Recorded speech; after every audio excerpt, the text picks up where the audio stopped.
بچوں کو اللہ کی پناہ میں دینے کی دعا۔ اعوذ باللہ من الشیطان الرجیم۔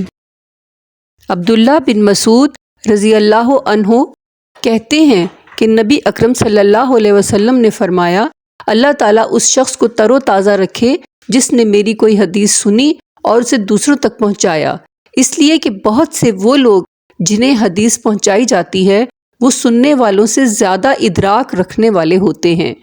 ابن ماجہ 232۔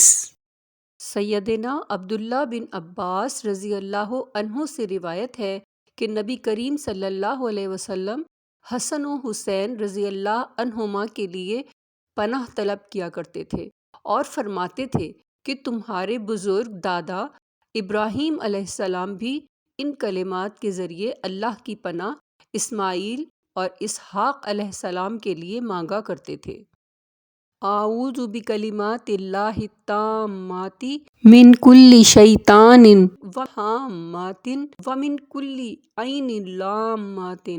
میں پناہ مانگتا ہوں اللہ کے پورے کلمات کے ذریعے ہر ایک شیطان سے اور ہر زہریلے جانور سے اور ہر نقصان پہنچانے والی نظر بد سے۔ صحیح بخاری 3371۔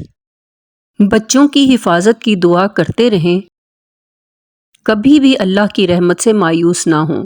سورۃ الزمر آیت نمبر 53۔ قائم اسلام کو لائک، شیئر، سبسکرائب اور کمنٹ کیجیے۔